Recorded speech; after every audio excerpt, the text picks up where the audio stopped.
Edmonton with a huge divisional game between the two hottest teams in the league as the Elks host the Bombers. Winnipeg has won 5 in a row and sit atop the West. Edmonton has saved their season, having won 5 of their last 6, and will hand the ball back to Trey Ford. Yeah, well, they're twin brothers, and growing up through every level of football, these two guys have played on the same team. Not today. Trey Ford is healthy. He gets to start at quarterback for the Elks. He is 2-0 this season. Tyrell Ford, his brother, is the starting field corner on defense for the Bombers. He leads the CFL in interceptions. For the first time in their football journey, the Ford brothers go head-to-head. Mike O'Shea and the Bombers, as I mentioned, have won 5 in a row. The last 3 have been by 5 points or less. So they played some tight football games and have come out on top. And on the other side, Jarius Jackson has the highest scoring team in the Canadian Football League at almost 30 points per game. In fact, during this last 6-game stretch, they've averaged 35.2 points per game. Today they go against the stingiest defense in the Canadian Football League. It should be a good one here on a Saturday afternoon in Edmonton, and we are underway. This will be taken at the 21 by Lucky Whitehead, near side. Takes it back out just beyond the 30, and that is where Zach Collaros will go to work. Completing 68% of his passes, just shy of 3,000 yards, and 6-6 on the season. Remember, the Bombers started 0-4 and have working now on a 5-game win streak. Led by Zach Collaros, and the running game, Brady Oliveira, big part of that offense, and will be again here this afternoon.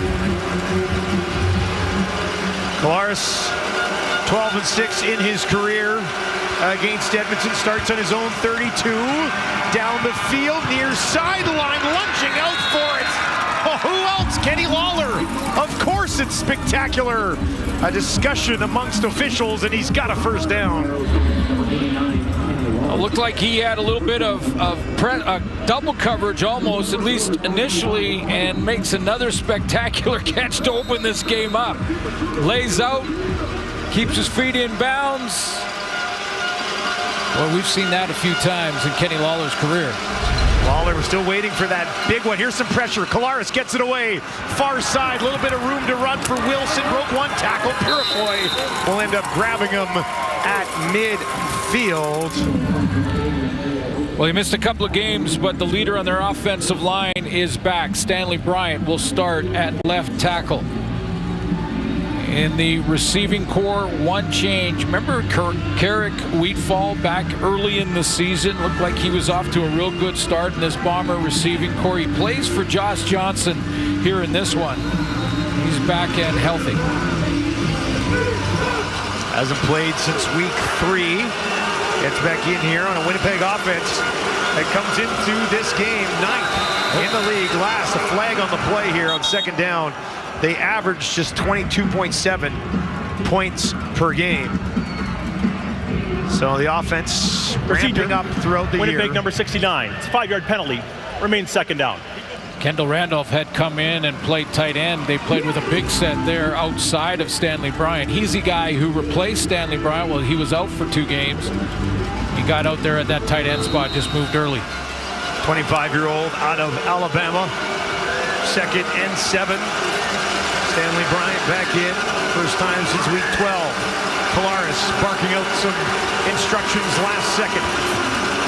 The late draw. Oliveira got away from one man. Now another. Breaks another tackle. Still going all the way down to the 45. You do not want to allow Brady Oliveira to start eating early. You're right about that. He starts getting going and slapping that helmet. He's going to have a big game, and this is a good way to start. Little draw, hits that line of scrimmage. Good stiff arm there, and again on Purifoy, made 3 or 4 guys miss for the first down. 15 yards on the ground for Brady Oliveira. Over 900 on the season. Collaros this time. Out into the flat, Ontario Wilson, and he's tripped up by Kai Gray. We'll look at the Edmonton starting defense. Jamin Pelly in the inside of that defensive line alongside Sean Oakman has worked his way. That's a second start in a row for him. Worked his way into the starting lineup. You're looking at number 1 and number 5, respectively, between Niles Morgan and Nick Anderson in the tackling department in the Canadian Football League. And Luches Purefoy's had 3 picks in the last 2 games. Polaris, 3 options to his right, 2 to his left. Goes to his left. And that one in and out of the hands of the often reliable Kenny Lawler. And that'll bring up 3rd and 5, and they'll be forced to attempt the field goal. Yeah, throw was on the money. Collaros put it where he had to, and I think that Kai Gray may have distracted Lawler just a little bit before the ball arrived. I mean, he makes this catch in his sleep, but you see how he reaches, and that little bit of a distraction by Kai Gray made the difference. Threw him off just enough. Otherwise, he hauls that in. Castillo out to get us started on the scoreboard. 49-yard attempt for Sergio Castillo. That is up, and it is good with lots of room to spare. Winnipeg comes away from the opening drive of the ball game with points. They lead 3-0 early on the road in Edmonton. Time before the game. Yeah, way before the teams come out for warm-up, so it's okay. There's not like there's fans in the stands and they're wondering why Trey Ford is throwing it to that was at 1 o'clock this afternoon. That was real early this afternoon. Trey Ford, 3rd start of the season, hands it off. They'll run it right up the middle. Short pickup on 1st down. Yeah, the 3 games, 2 starts, so he's 2-0 after the 0-7 start. The Elks, beginning of this season, they have netted over 1,200 yards of offense in the 2 and a bit that he played. The 2 games he started, and then that game against BC where he was injured. Over 1,200 yards net offense, including almost 600 of those rushing the ball. That's the different dynamic that Trey Ford brings to the offense. 10 touchdowns on just 24 drives with Ford at the helm this season.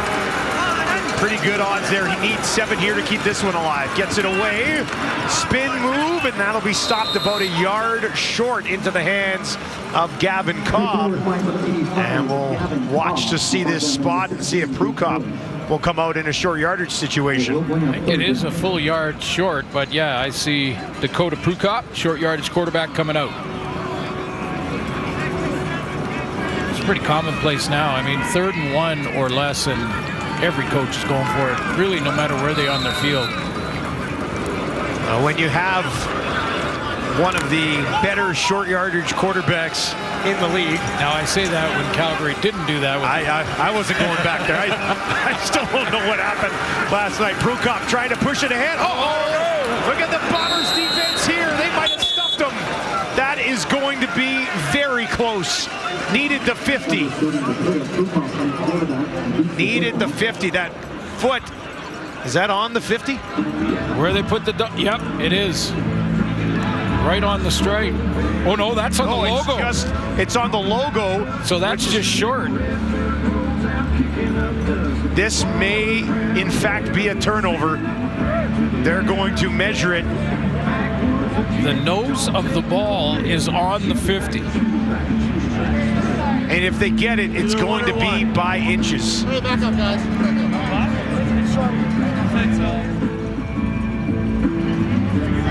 Prukop never really got that initial big surge, and have the Bombers taken this ball away from Edmonton early. Oh my goodness. Man, what's the call? What is the call? First down. It could not have been any closer. Wow. Have you ever seen that? Well, forget game of inches, game of quarter inches. That's exactly what they got us by. It was like a quarter of an inch. Wow. Woo. Little sigh of relief for the short yardage quarterback there. Wow, that was just enough. First down on their own 50. On the ground again, Brown pushing it ahead, far side of the field, and that extra effort might have another first down. They've blown it down. The ball, after the whistle, I believe, popped out. Well, with the linebacking core, we'll get to the Bombers starting lineup in just a second, but the linebacking core and the changes in it for Winnipeg, I'm not surprised at all that Edmonton's started out at least on first down with the run game. No question he was down by contact there.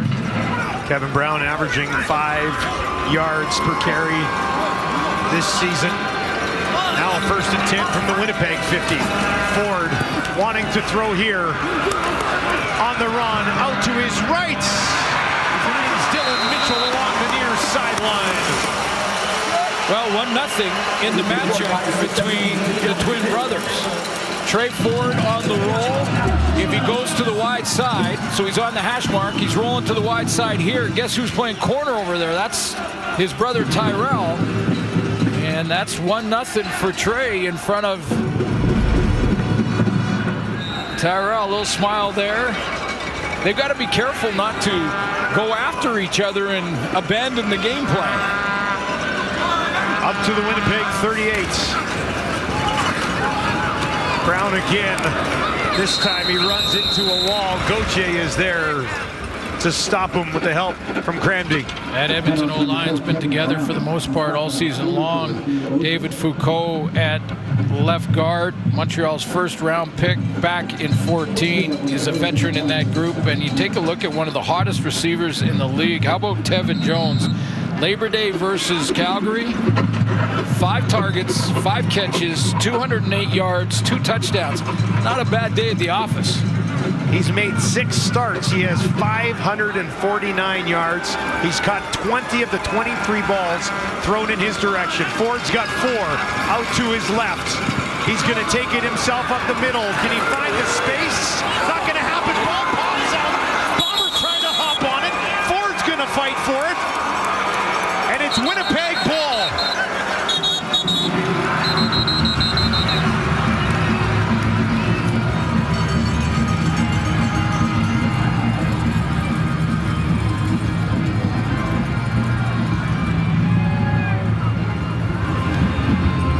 Bombers. Dedrick Nichols pulled it out. Take it away from Ford. Designed quarterback run here. Nichols strips it away and hangs on. Dedrick Nichols did strip the ball. Trey Ford's knee was not on the ground. We saw a couple of angles in the commercial, and that is a fumble. Winnipeg football. What a play by Nichols to get in there. His 2nd forced fumble of the season. And Winnipeg will take over. Here's Collaros with time. He's going to run, slides, and gets about 3, maybe 4 yards on first down. Good coverage, little pressure there from Edmonton, and Collaros just didn't like what he saw down the field. Big play on the turnover, took a potential field goal attempt. It looked like Trey Ford was going to make that first down marker, so the play by Dedrick Nichols took 3 points off the board. 2nd down. Winnipeg 9th in the league in converting 2nd downs this season at just 42.6%. They need 8 yards here after they only gave Zach a couple on the slide. Over the middle, and that one in front of Niles Morgan. It's Wheatfall back into the lineup, and he's got a first down. Yeah, this is what we liked about him early on. I mean, he's a great route runner. This ball was thrown hard and inside because there was a linebacker coming. You could see him right there. It was Niles Morgan. So there wasn't a lot of time for Zach Collaros to fit it in there, but he threw a fastball, and Wheatfall was right there to pick it up. Had 3 catches back in week 2. That was his 111-yard game. That's his 4th one of the year from the Winnipeg 48. They'll fake the handoff. Collaros down the field. Ontario Wilson has it. And they're into Elks territory. Good play action fake, and defensively, this is where you get in trouble. You got to have contain on the backside.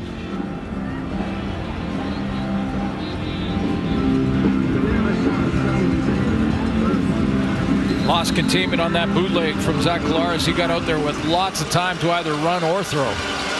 Collaros has started the game 5 of 6 for 52 yards. A work from the Edmonton 47. This time on the ground, and Oliveira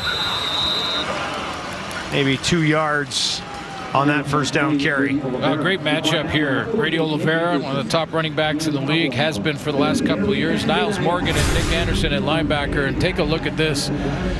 Canadian running backs in the CFL that have led the league had 1,000-yard seasons consecutively.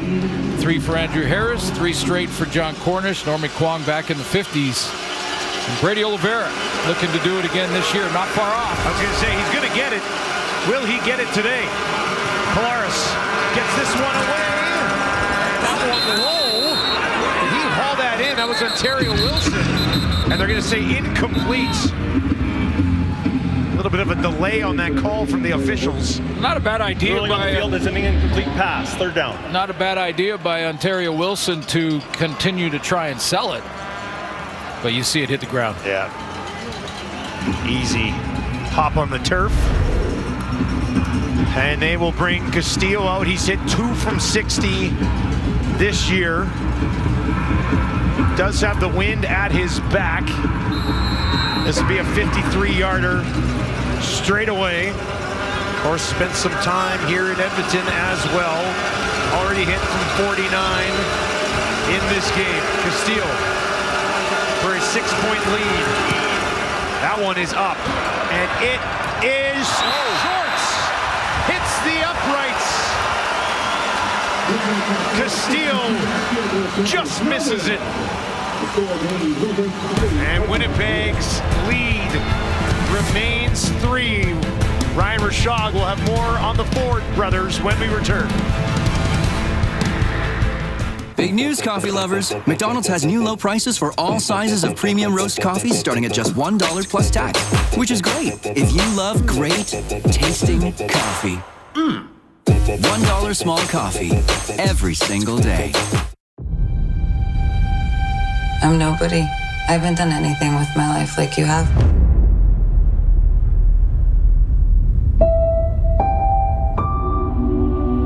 I want to see the real you.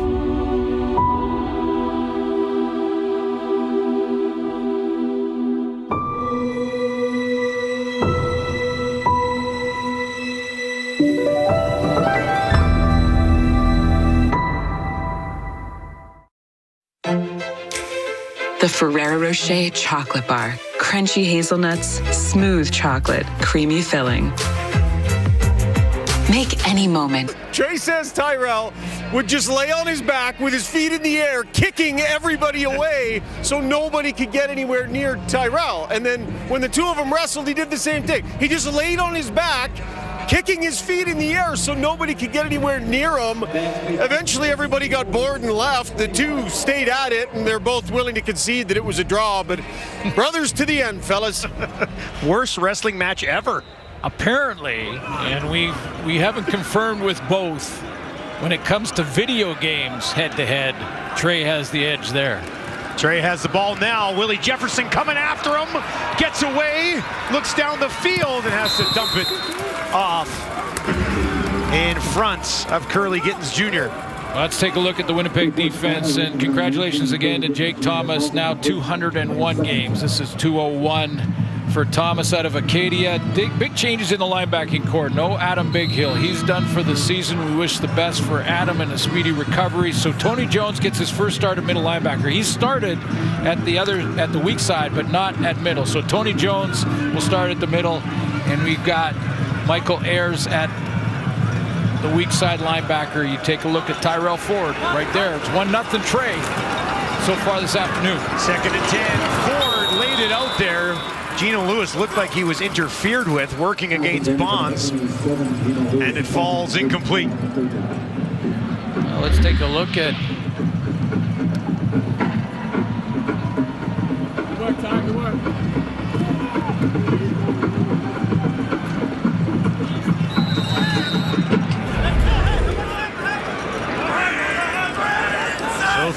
10.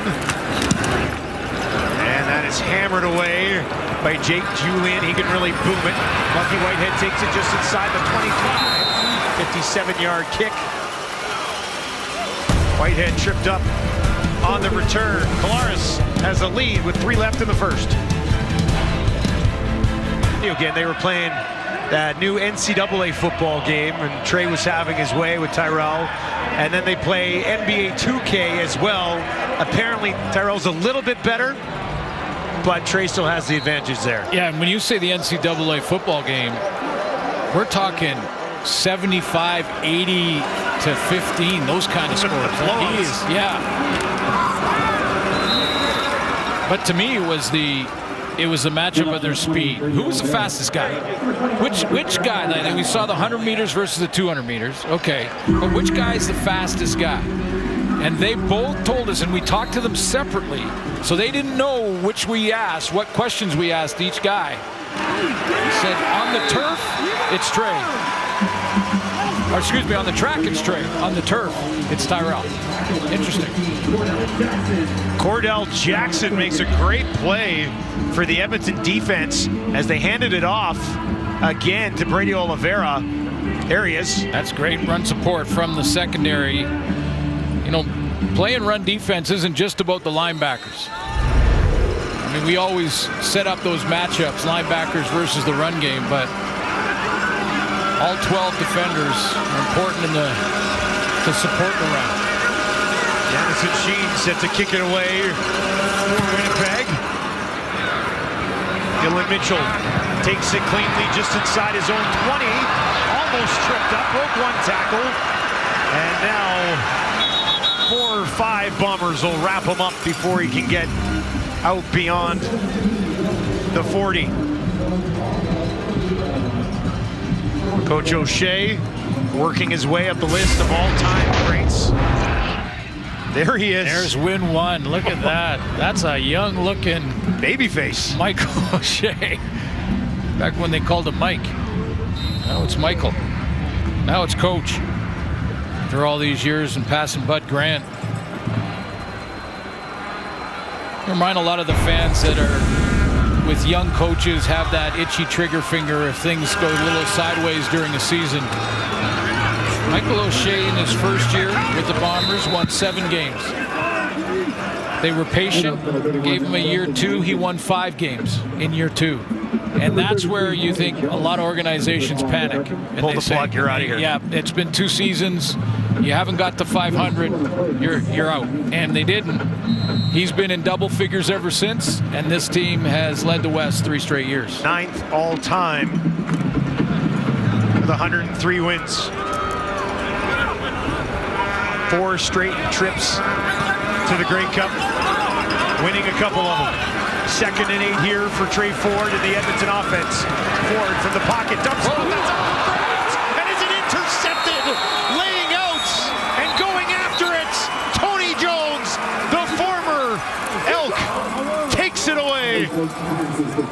Well, Tony Jones, this is a hustle play. So if you're a young player watching this now, watch Tony Jones here. He's middle linebacker. He's going to go to the line of scrimmage like he's going to protect against the run and take his gaps. He hugs the line of scrimmage. Then he sees the ball go out, so he keeps hustling, turns, and when you hustle and you get to the football, good things happen. Tony Jones playing for Biggie in the middle makes a big play for this Bomber defense off the tip.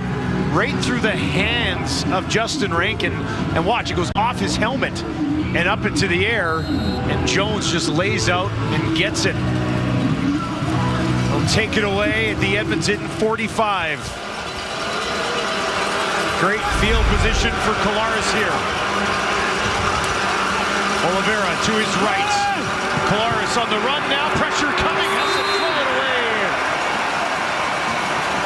Once again, the speedy Nick Anderson all over him.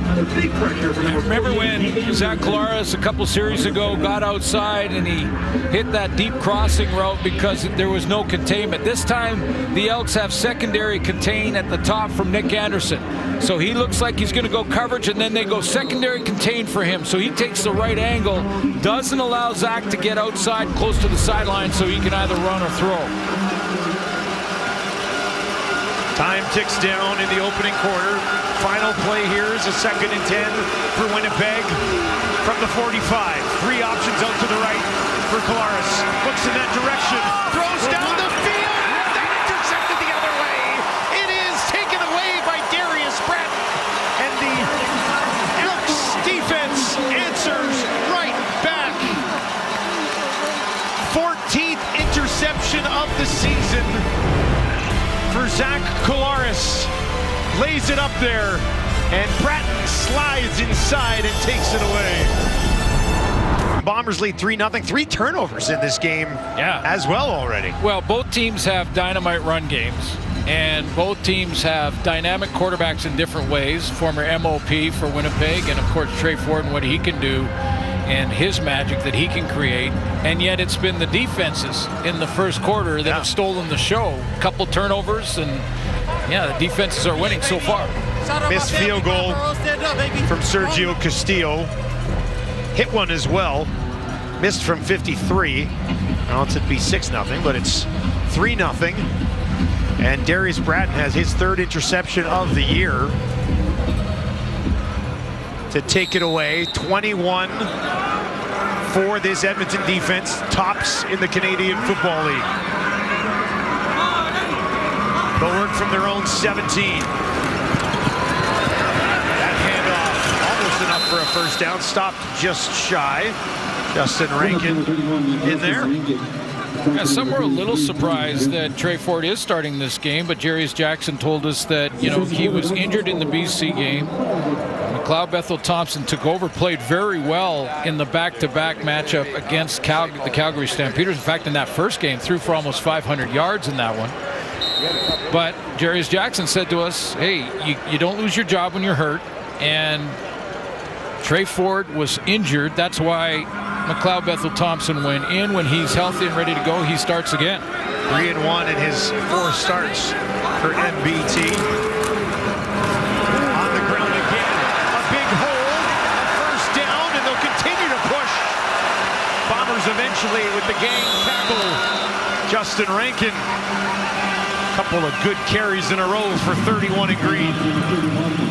Brett Boykos gets a good block down here. He's gonna collapse this down in this direction, and watch how Rankin shows great vision here.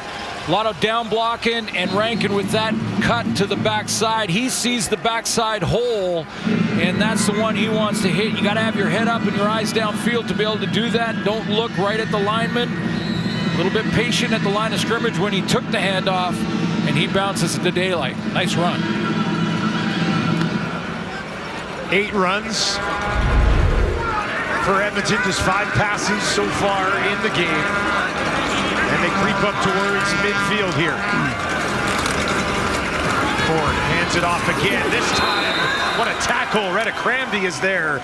And Rankin actually gets stopped for, I believe, a short loss. Cramdy is free off the edge. He doesn't go into any pass drop or anything. He's going to play the run on first down. He takes 1 step inside. Good form tackle. It's a good one in the open field. Has 5 tackles for a loss coming into the game. They say he got back to the line of scrimmage, so it'll be a 2nd and 10. One of the veterans in the linebacking corps now.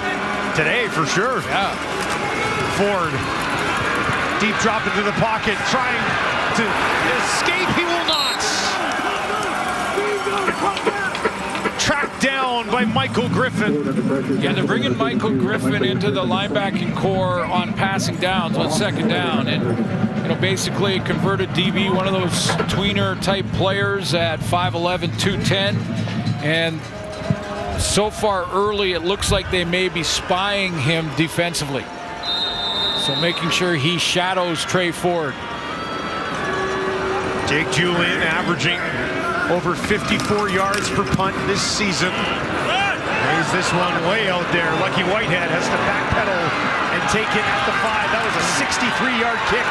Lucky near sideline, and he'll step out of bounds. There is a flag on the return, but the Bombers getting some pressure on Trey Ford. His first start in A rematch of the game we're watching right here. Trey Ford, Willie Jefferson from Princess Auto Stadium in Winnipeg to get us rolling on Friday Night Football. And then a big one, Bo Levi Mitchell and the Tiger Cats hanging around. They'll head out to Vancouver to take on the BC Lions. Another huge game for both of those clubs. Well, how about these two in the back-to-back? Winnipeg wins both. They're front runners for first, big time. Edmonton wins both. They're talking playoffs. Holding on the return, back them up to where they're starting here for Winnipeg. Lucky had taken that out around the 25. But you're right, 4 huge points in this home and home for Winnipeg and Edmonton. The 4 you get, the 4 the other team doesn't get. The way this season has gone in the West, you almost feel like a split's inevitable because everything's been so tight all year long. Kolaris in the pocket, jump pass, gets it to Dembski, near side, and Dembski's going to be stopped a yard short of a first down. Nick Anderson again with the line on him there.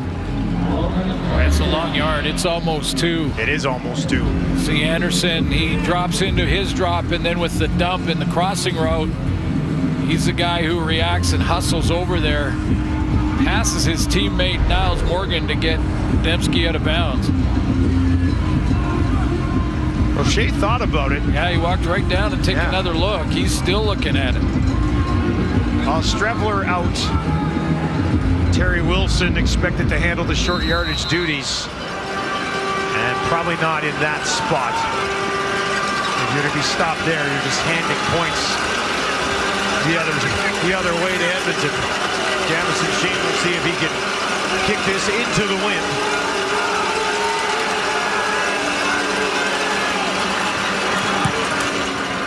That'll hang up and come down right at midfield. Dylan Mitchell has him. Runs out of room, gets a little bit of an extra push. And after a 42-yard kick, excellent field position for Trey Ford as they try to find their way onto the board here at home, trailing 3-0 in the second quarter against the Bombers. Ford, 6 interceptions so far, ties him for the league lead with Roland Milligan. Yeah, and in this matchup, you know he's excited to play against his brother. He's got to guard against trying to jump routes and get out of his game because he has had a dominant season. He's played fantastic. I mean, an all-star caliber year. Devin Brown into the game and running back finds a little bit of space, and they'll get an extra push from his offensive line. Look at this. Late flag out of nowhere. They've got a first down, but that flag came in during the pile-up at the 35. And got the whole gang. That looked like a rugby scrum moving down the field.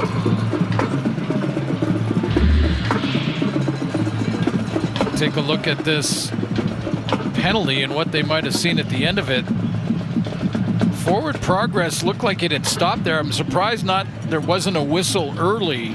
And then you see the O-line. Now you see what this penalty. Well, it looked like that wrestling match at the side of the pile.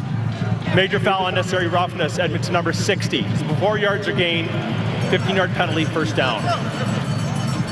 Before yards are gained. Wow.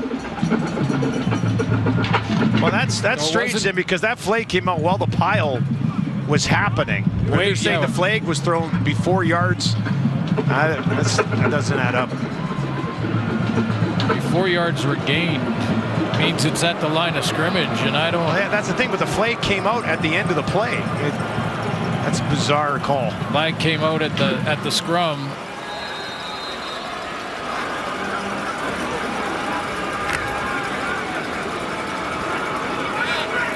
All right, so they're going to say it was penalty came before they got the first down yardage, which is why they take it all the way back and then tack on the 15. So it's first and 25, quick completion up to midfield. Here's Trey Ford on the Battle of the Brothers. I don't think it's that bad. Again, like, it's just football, right? At the end of the day, we're just going to play.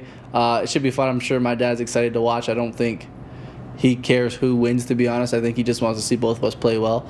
So, but, you know, if I play really well, Terrell can't play really well. So hopefully that's the way it goes.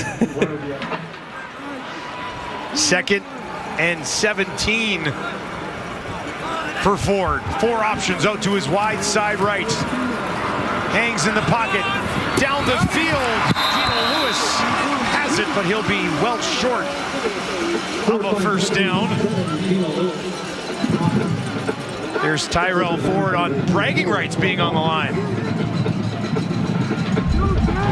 You know, if he completes a pass or two, it's whatever. But, I mean, if he scores on me, I'm sure I'll hear about it. Not just the day of, but the rest of the year. But, again, if I pick him off, he's probably going to hear about it the rest of the year. But, I mean, ultimately, whoever gets the win they got the bragging rights. 3rd and 4, they're going for it. Would be about a 50-yard field goal. Instead, they're going to keep the offense on the field. Pressure coming forward, gets it away. It's deflected at the line. It falls incomplete. Turnover on downs. Willie Jefferson got to it. Another knockdown right at the line. That's 9 on the season, and it's a big one on 3rd down. Willie Jefferson got his fingertips on it. The Bombers back, and he brings essentially the most impressive offensive lineman resume ever. For more on this, let's send it down to Ryan Rashad. Yeah, all kinds of quiet leadership as well, Dusty. I was chatting with Michael Shea about that. He said one of his best traits is, you know, some players, when they get mad out there, they'll get chirpy, whether it's at their opponents or their teammates. They'll act up a little bit, maybe let it affect their play. Stanley Bryant, when he gets mad, Michael Shea says he translates it into exceptionally good play. Doesn't matter how mad he is, he just plays better, controls the temperature for the rest of his teammates. They see it, guys, and they follow it. But it's that quiet style of leadership where he dictates with the intensity in his play. Well, and it's that leadership that is one of the reasons that the Bombers, maybe the main reason, are always the lowest team in the league in penalties. I mean, they just don't make those bad decisions. And as Ryan just said, focus on the next play. And the way you get an opponent back, if you think he gave you a cheap shot or something like that, is by winning the next play. 5 yards for Brady Oliveira. Now they'll put him out in the slot to the right of Collaros. Collaros throwing here. And the catch is made. Tackle right after, but Wheatfall's got his 2nd catch of the football game. Cordell Jackson was there quickly. Carrick Wheatfall, did he make this catch? It looked like he... Oh yeah, caught it, turned it. Collaros on the run to his right, down the field. Drops it in there. And Ontario Wilson got underneath it. Bombers snapped that ball quickly on the last one. Jarius Jackson was still kind of trying to look at the replay, had the hand on his challenge flag, and now a discussion about this one. Maybe early to me, but it seems to me that there's been a little more bootleg, a little more getting Zach Collaros out on the edge, throwing the football in this game than we've seen in the past few.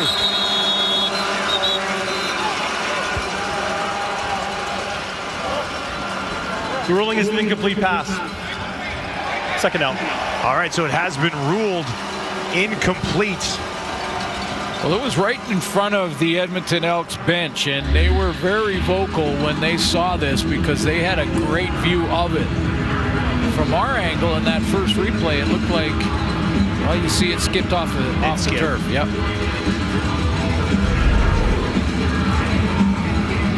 Wilson still saying I had it. There was a little skip there, though. Yeah, no, it went. He had both hands on each side of the ball, but you saw it hit the turf and skip into him. Collaros, 7 of 12, 67 yards and an interception. 2nd and 10 right at midfield. Lots of time, dumps it off to Brady Oliveira. Kansas State, Kai Gray hung on for dear life to make sure he couldn't get away. And they'll have to punt it away once again. It's like hog tying a steer when it comes to Brady Oliveira. I mean, watch Kai Gray come up and just hang on here.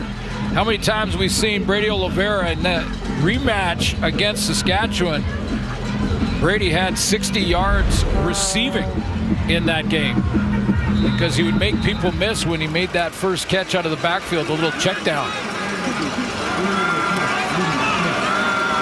Jamison Sheen stands on his own 45.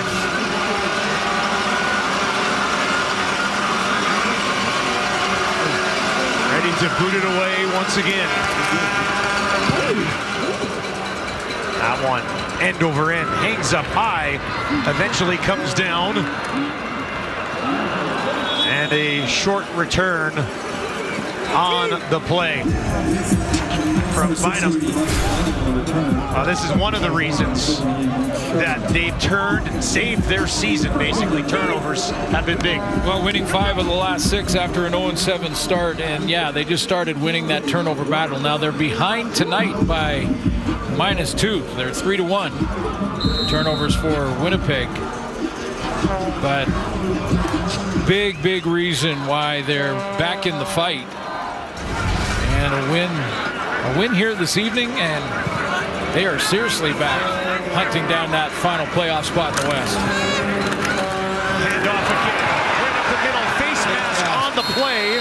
Brown would have had the first down anyway. Pretty blatant face mask, it looked like, from up here. Yeah, I think that's what Jarius Jackson does when there's, the turnover battle has been in favor of Winnipeg here. So he goes back to the Major run foul, game. face mask, Winnipeg number 49. 15 yards added to the end of the play and a first down. That has been throughout these 5 games in their last 6, and the ones they've won, that's been the key. The run game has been night and day different than to start the season. You'll see the face mask right there. That's Michael Ayers getting the start. Kevin Brown's got 26 yards on 4 carries. Rankin's got 31 on 4 carries. Both guys been able to work it now in the game. NBT hands it off. They'll push it ahead once again, and a flag right at the end of this play. Well, there's something going on here like we've seen twice now. The running back, if he's still moving forward, they can still drive and let the play continue. But as soon as it gets stacked up and you're looking at scrum against scrum, forward progress is stopped. They got to blow the whistle because they're letting it go on. 60-70 did not report. It's a 5-yard penalty, first down. Wow, another real late flag against Edmonton. Hunter Stewart did not report. Cloud Buffalo Thompson was in the game at quarterback there. He's come back out. Trey Ford slides back in. And a 5-yard penalty. We don't want a quick whistle, so don't get me wrong, but if you let that big pile continue to fight and go back and forth, there's going to be penalties in that. I mean, there's going to be guys getting thrown to the ground, and once forward progress is stopped, you've got to stop the play. Justin Rankin back in the game at running back next to Trey Ford. Ford bobbles it, picks it back up on the run to his right. He gets hammered as he throws it, and he bounces right back up. 2nd and 15. And just ball security, a little bit of an issue. I'm sure Jarius Jackson will talk about this at halftime. It looked like on the fake to Rankin, it actually hit his knee, his own knee. The ball popped out of his hands. And let's see Tyrell Ford's coverage on the intended target. Trey Ford trying to get it out there to Dylan Mitchell, and Ford right there, just waiting for him. Come on, get it out here. They'll have 4 receivers to the right of Ford. 3-man pressure from Winnipeg. Ford can't see anything he likes just yet. Now down the field, incomplete. Laid it up there for Gavin Cobb. There's a flag back by the quarterback. I think so. And it is roughing the passer against the Bombers. Major foul, roughing the passer. Winnipeg number 95. 15-yard penalty, automatic first down. Jake Thomas, the guilty party.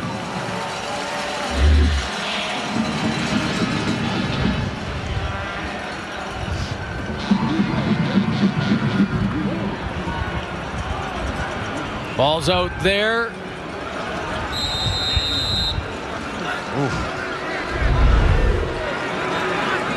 Looked like much. Touched his head though, and that's why they blow it down. Now Rankin on the far side. One tackle, pushes ahead, and what a burst from Justin Rankin. He is fired up. It's that time of year too. It's getting colder, a little frost out there in the morning, especially in Alberta. But this is the time of year where your run game, if it starts to hit its stride, can really help you in the playoff run.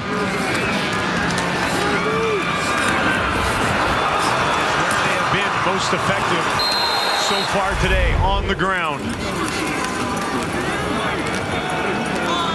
Rankin in behind Ford again. And they'll give it to him. Up the middle.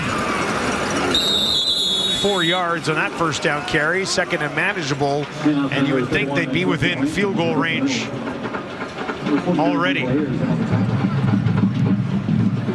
A lot of that zone read type look of plays here offensively for Trey Ford. So where he takes the ball on the shotgun snap, turns sideways, and then holds it out there for either Kevin Brown or Justin Rankin, who's ever in at the time.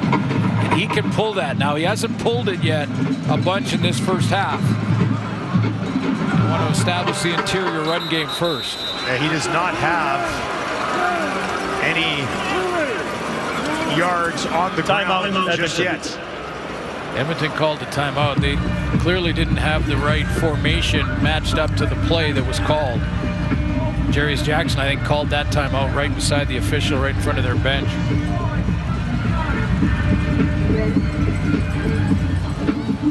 So once again, we talked a lot about Edmonton and their ability to run the ball as of late. And they've carried it 10 times so far in this game between their two running backs for a combined 72 yards. They're averaging over 7 yards per carry here in the first half. Hasn't led to any points. They're still being shut out by the Bombers. But they've got the running game going so far. This is without Javon Lee. Yeah, I was going to say. Another guy who's had a phenomenal year, actually leads the team in rushing. But when any of these guys have been given an opportunity, they've done very well. All three of them have 100-yard games. And Rankin in there now next to his quarterback. 2nd and 6 from the Winnipeg 41. Ford gets it out. Tevin Jones has it. And he is going to be marked just shy of the first down as we are inside 3 minutes here at Commonwealth. Elks trail 3-0. Coming up at the half, the mega panel is officially back. Let me guess, you guys are talking about defense? Defense, run game, the Fords. Does anyone want to read highlights? Is that extra money? No. Absolutely not. We're not doing it for free. I'm a volunteer. It's all your job. Those guys are getting paid? What? This is third, and we're talking inches. Yeah, you go for it here. Not halftime. Not the end of the game. It's not guaranteed, but you go for it here. Prukop had a close call earlier, pushing it ahead, and that'll be enough. Oh, yeah. First down, Edmonton, and they'll stay on the field here with just over 2 minutes remaining in the half. Yeah, run the regular offense, no question there. And I think we're just literally moments away from on that sort of run formation that we're seeing from Edmonton. That Trey Ford pulls it. I was just saying, at some point he's going to pull it. Yeah, right? get to the outside, and then he, as long as he breaks contain and gets out there, he puts the DBs in a bind.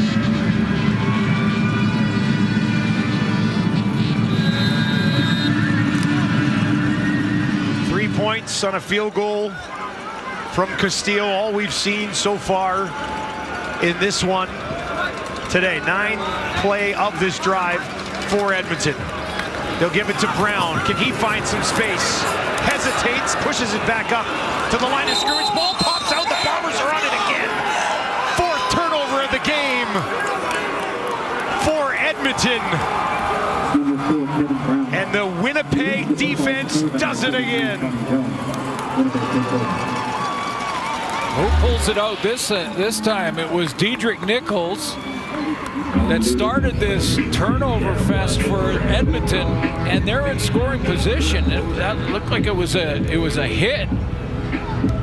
That was Jones, punched it out. Right there. Yeah, I think that was just tackling the football by Celestin Haba. Haba stepped up and tackled the ball there. One turnover on downs, 2 fumbles and an interception. Here's Dembski. Dembski pushing it ahead. And Dembski finds a first down for Winnipeg to start this drive. One of the things that the Bombers, the reason they become dangerous on offense is all their pre-snap motion and their motion that comes from side to side. They're not always just waggling towards the line of scrimmage like every team does. They are using the width of the field. They get a lot of those fly sweeps out there to Nick Dembski like we just saw, but they'll come right back with an interior run to Brady Oliveira. 1st and 10 for Collaros from his own 48. Brady Oliveira gets it this time. Short pickup on first down. Morgan and Anderson in on the tackle. See, if you go back far enough, you'll see the pre-snap action. See receivers going over here, another receiver going over here. It looks like the play might be going in that direction, but nope, it comes back the opposite direction. The whole purpose of all of that pre-snap stuff is just to take the attention of 1 or 2 of the defenders away. Say, well, should I widen to Dembski a little bit? Oh, they're going the opposite direction. And it's one of the reasons they're so dangerous offensively. 2nd and 7. Empty backfield for Collaros this time. Over the middle, and that is Purifoy. Cut in there as Lawler tried to lay out for it.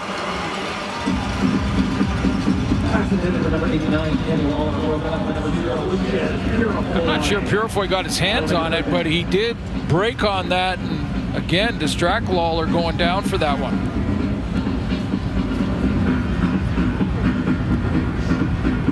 So it'll be 3rd and 7. But after the turnover, the defense for Edmonton responds. That's straight up defensive battle between these two teams. Absolutely. So far this evening. Jamison Sheen hammers it away. Mitchell slides over, takes it, and steps out. The Ultra Hole Challenge is back, featuring Wayne Gretzky and Michael Block. Tune in on TSN Plus, live after the President's Cup. 58 seconds to work for Trey Ford. See that Gretzky, Connor McDavid, Draisaitl, somewhere in the building. They're here walking around. They were down on the field earlier. Down on the field and warm up. We heard from Ryan that Connor McDavid wanted to just get real close and see how big and fast these guys really are. Suits isn't joking. That's why he wanted to get down there to get a look. Hand off again, right up the middle to the 20. Here's a look at the pregame visit. Yeah, talking to Ryan down on the sideline, and you guys know those two. We have a beer league tournament up in Whistler. You think we could get them to? You think? Probably not. I'm just gonna throw it out there, but okay. I don't like your chances. 2nd and 7. Ford over the middle, down outside the 35, and he's got Gavin Cobb.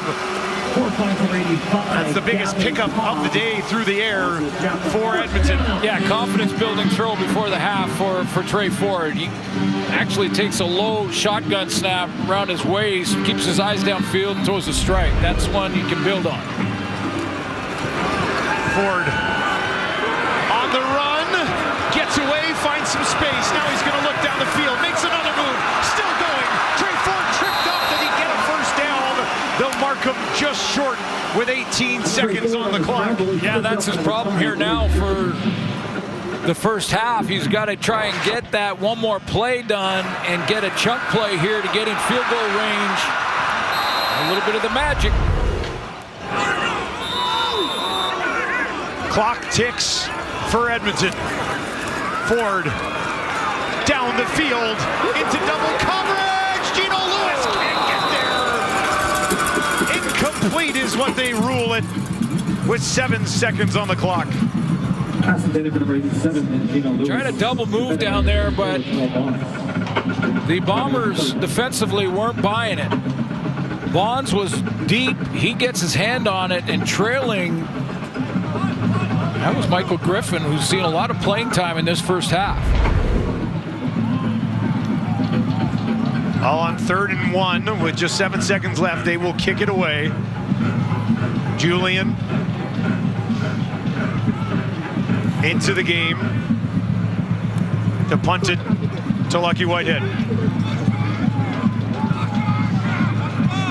I did not see 3-0. Yeah, I'm not sure. Halftime I'm not sure that punting it is the best option here. You might be able to kill that time with Trey just running around. Kill it. Now you're giving the Bombers a chance for a return. Towering kick. Whitehead brings it out of the end zone. 16 in the end, it doesn't matter. And Winnipeg with a 3-0 lead over Edmonton. 2 huge points on the line, and neither defense really giving up anything. Well, I'm going to just say it before we get to the panel, because defense is allowed to win. We've got a lot of offensive guys. So defenses are allowed to win, and they won in that first half. Both sides. Tony Jones, former Edmonton Elk, with this interception right here. That's his first of the season. One of 4 turnovers that the Bombers were able to come up with. 1 turnover on downs, couple of fumbles, and that interception from Tony Jones. And a Winnipeg defense that's been the best in the league so far this season. 17 turnovers total on the season coming into the game. 4 in the first half. They'll try to reel that in. The Bombers will try to get their offense going as well. The only 3 points on a field goal on the first possession of the ball game. We are underway, 3rd quarter. Lucky Whitehead gets us started at the 15. And he pushes it back out just beyond the 30. Zach Collaros, 9 of 15, 84 yards, and an INT in the first half. Yeah, first half thought that Zach Collaros was outside of the pocket more than normal. 9 of 15, just 84 yards, and the interception.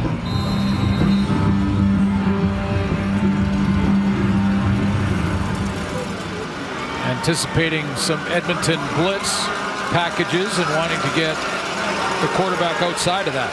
They'll start it on their own 31. Collaros wide open, and that'll be a first down into the hands of Kevin Sklercius for the first time in this ballgame. It truly is a game about adjustments and what offense comes out. A little crossing route here to get things started. Elks drop back into a zone, and Sklercius on the crossing route. True test of adjustments here in the second half, isn't it? For both teams. Yeah.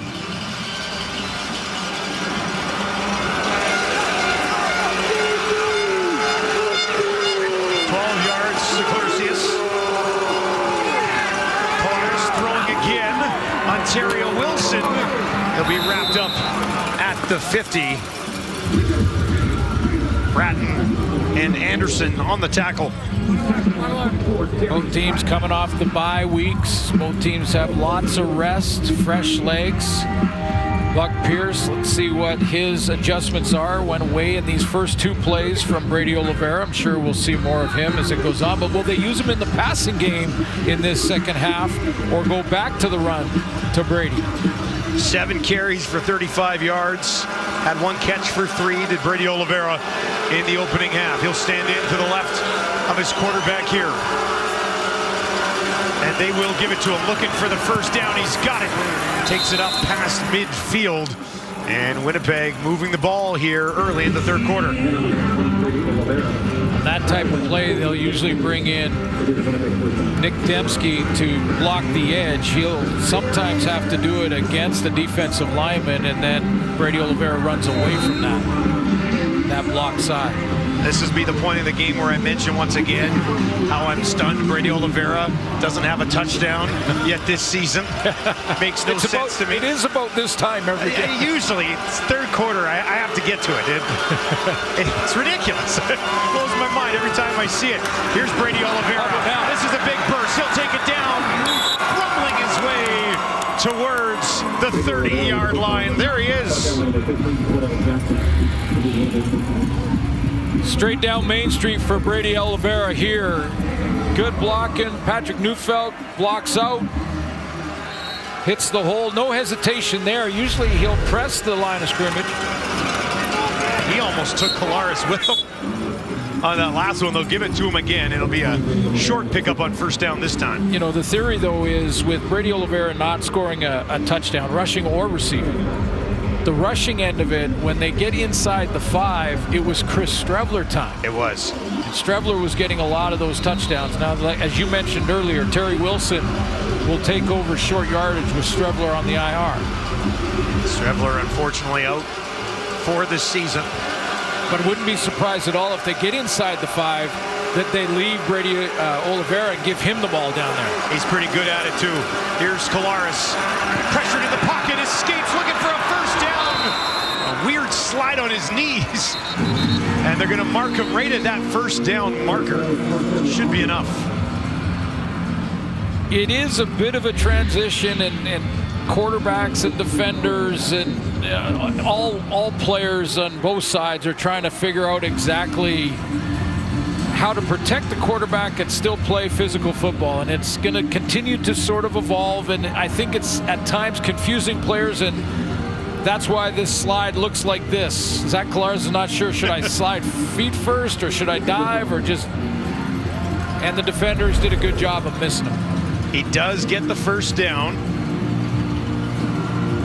We saw Winnipeg start the ball game with a pretty good drive that ended in a field goal for Sergio Castillo.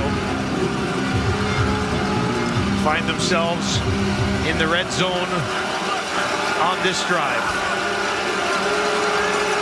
First time today. Collaros over the middle. Ontario Wilson, end zone, touchdown Winnipeg. Ontario Wilson has his third major of the season as the Bombers find 6.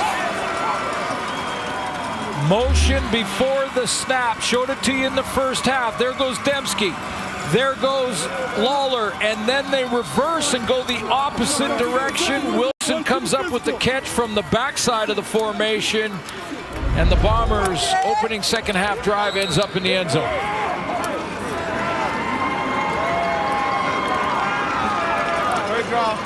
Castillo for a 10-point lead on the road. Makes no mistake. What a way to start the second half. 6 plays, 79 yards in just under 5 minutes. Collaros to Wilson to the end zone. Bomber pre-snap motion can influence the defensive backs too. Watch Cordell Jackson move up and not in to help coverage on these crossing routes. He sees Dembski, he sees Lawler coming one direction, and he steps up, and now Wilson is, and 2 receivers are inside. He can't get that leverage back. He's chasing, comes up and is late on the tackle, can't make it. Touchdown Winnipeg. Bombers 2-4 on the road this season. Lead by 10, ton of game left. Here's Mitchell, runs out of room on the return. Just secures the ball and is taken down at around the 27. Here's Trey Ford's first half. Well, they just were recovering from all those turnovers. They had some issue with ball security early, and then Trey Ford had a couple of drives, and late in the half, we saw him start to move around, throw off schedule, get outside, do what he does. A lot of that magic show where he starts running around. But I think it was Milt at halftime said, love to see him get involved in the run game too with those RPO type of running plays. Have not seen that yet. He's handed it off a ton. There you go. This time they'll open it up. That'll work. And they find Dylan Mitchell, and Mitchell takes it out. Big pickup. Almost to the 50. So there's the first pull. So we saw all first half, he was given to the back here. This time it's Rankin. This time he pulls it, gets outside a little bit, and throws that hot route. He can throw or run here. Run, play option. So to start the second half, that's one of the adjustments. 21 yards to Mitchell, longest passing play of the ball game for the home side.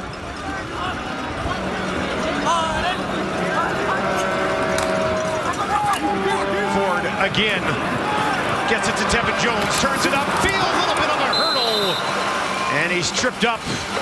Be marked close to a first down, and they'll give it to him.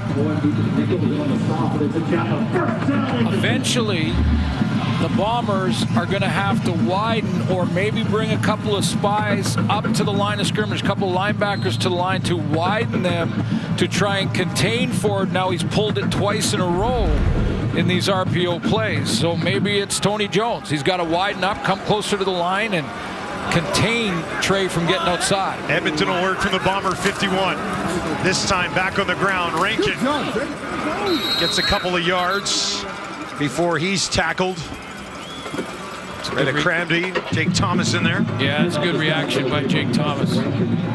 Close up what looked like a pretty good gap up the middle. He just bulled his way down. 12 years in the Canadian Football League, all with the same team. That's impressive in any league. Yeah, well, it's impressive in any business today. That's true. 2nd and 8 for Ford. Near side, drops it in there. And that'll be close to a first down with the forward progress as he goes back to Tevin Jones. We talked about him in the first half and how hot he's been. 300-yard games in his 6 starts. Giving him the first down with forward progress. Covering on that play was Evan Holm, who has worked real closely with Tyrell Ford. Ford was telling us just how much he has helped and how quick Holm is. It's going to be tough picking the All-Star team this year, I'll tell you that, from the secondary. There's some standing DBs playing. Roland Milligan in Saskatchewan, Evan Holm, and Tyrell Ford here. Rankin trying to bounce this one up the middle. And a pretty good pickup on first down. That may have just led to another. Very deliberate when he runs, isn't he? It's almost like, you know, he's got great vision, clearly, because he's hit the backside on a couple of runs here 3 or 4 times already in this game alone. You've got to be sound defensively on the backside of play. So if it looks like it's going to the right, don't give up your assignments on the backside. 61 yards on just 9 carries for Rankin. 2nd and inches here. They'll work from the shotgun. Rankin again. Flea flicker. Ford towards the end zone. Gino Lewis comes back to get it. Makes a man miss. Touchdown, Edmonton. Flea flicker finds Gino, and he does the rest.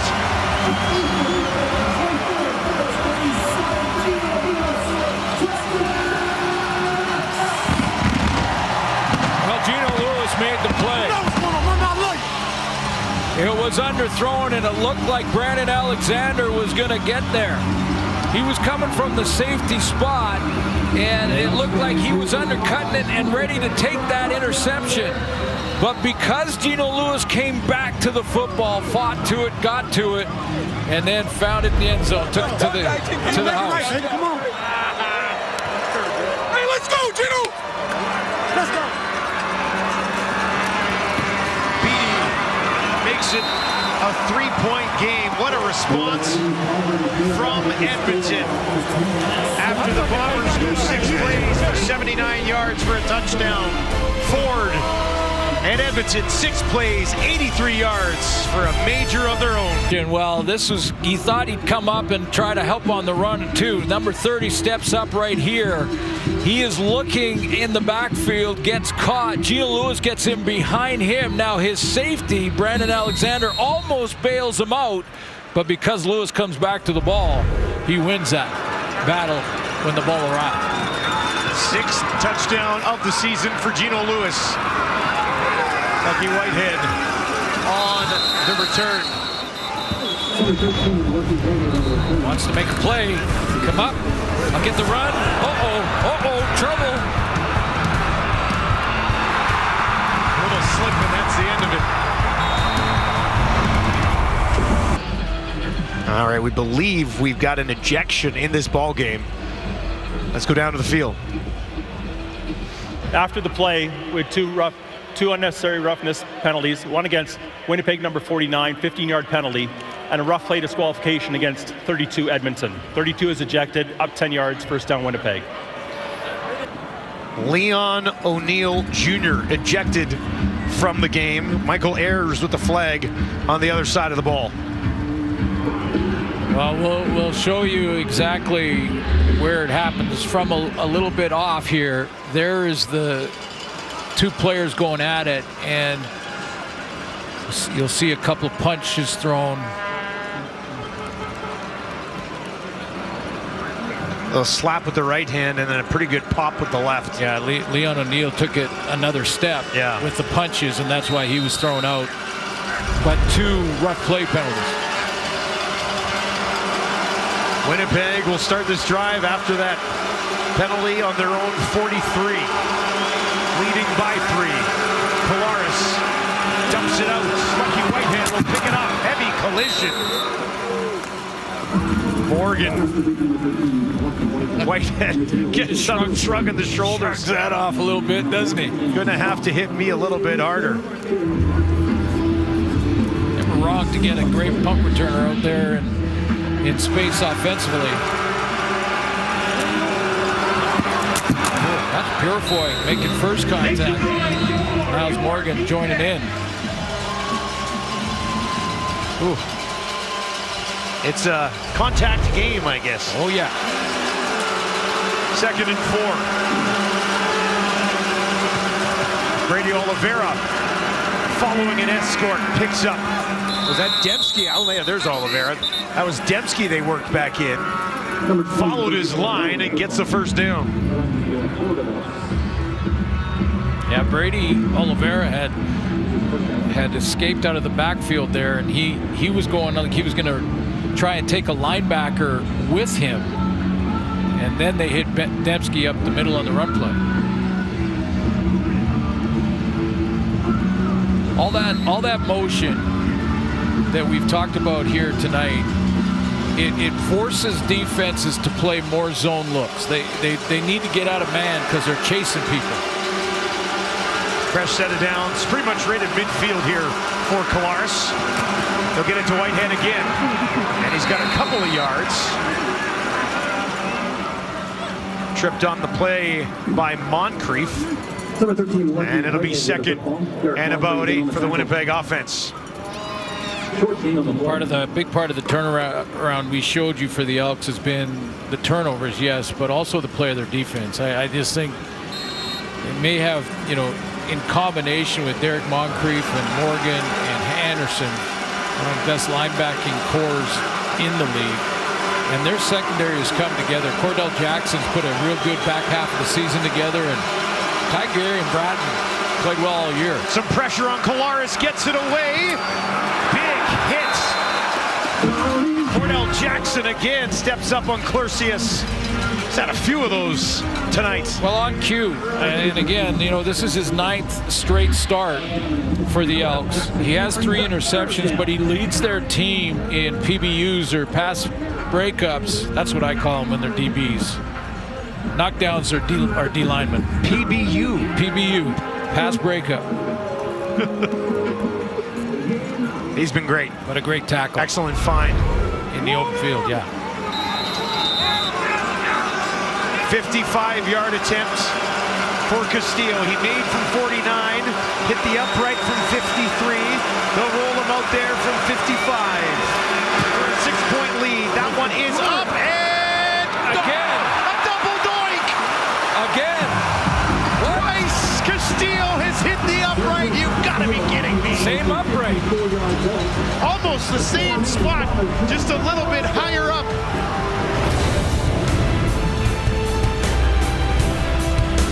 Castillo twice tonight off the uprights.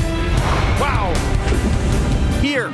Now, with all that said, I talked to Trey Ford and told him about it, and he said it actually wasn't that bad. So I guess Jerry's, as much as he thinks he bit into him today, guys, even when he's at his meanest, still not too bad for the guys. But the head coach definitely dealing with some frustration here today that they're managing with all these turnovers. Well, they're on a roll in the win-loss column over the last 6 weeks. I'll hand it off. Rankin again gets a couple of blocks, stays on his feet. Look at this! Justin Rankin down the right side, gets another block, takes it to the 35. Bit of an escort here, but finally steps out of bounds. That'll put him over 100 yards in the game. Well, they're on a roll, and when you're on a roll and you see a little complacency in practice, especially when you have the bye and you have 12 days off, you want to make sure you stay on the guys. That's what Jarius Jackson does, and I know one guy that heard the message. That's Rankin. The way he's been running tonight.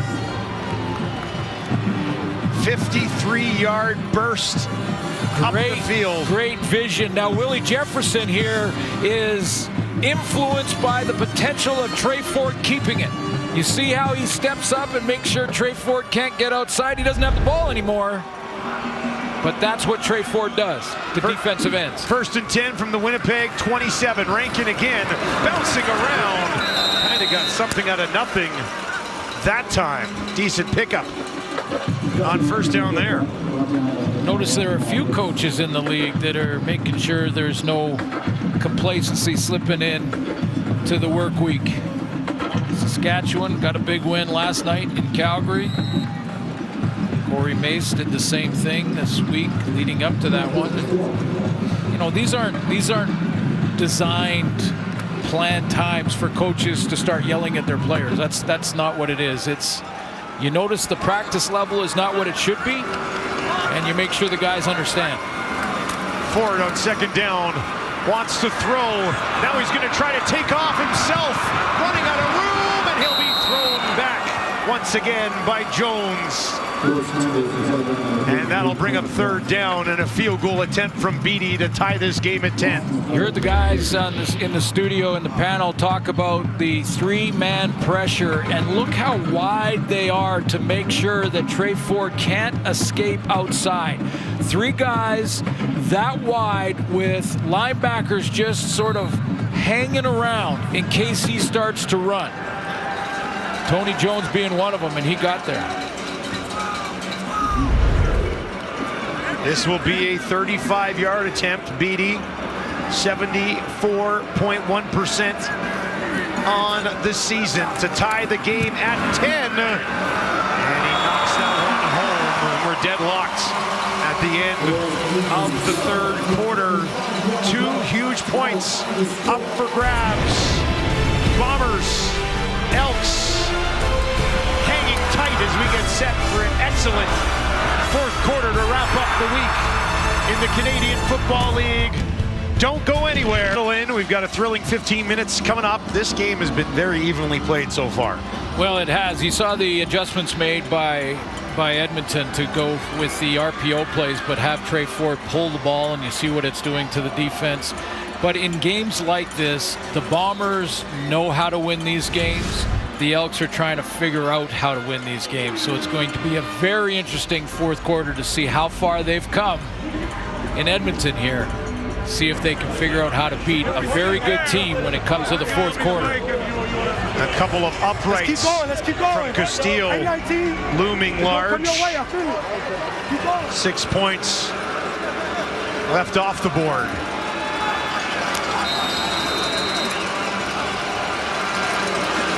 Bombers will start on their 40 here to get the fourth quarter underway. A deep shot immediately, too much on it, looking for Lawler. And we haven't seen Collaros go down the field very much tonight. And a little bit too much juice on that one. Well, he had him too. It looked like Lawler, who got a good run on the waggle here. Straight go route, nothing fancy about it. Just a little hitch in his step and away he goes. You see he has a step and a half and is in behind coverage, but Collaros just missed him. So it'll be a 2nd and 10.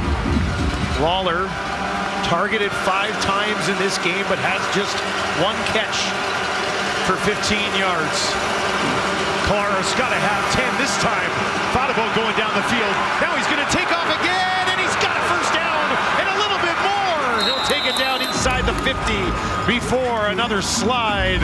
And you don't see Zach take off for that far of a run very often. You'll be able to see how it opens up with a bit of a stunt going here. You see that stunt up front, so now you're kind of out of your lane. You see 3 defenders there that are all bunched up because the offensive line created a pile there, and that opens a running lane for Zach Collaros right down the middle. 21 yards for Collaros. He's got 30 on 3 carries from the Edmonton 49. Far side of the field. Kai Gray will wrap up Clorsius, who hauls in his 3rd catch of the ball game. And a chance to play for Drew Wolotarski. Not in the lineup tonight. 2nd round draft pick out of Connecticut. He'll head off to the sidelines along with Ontario Wilson. Lucky Whitehead slides in on a 2nd and a couple.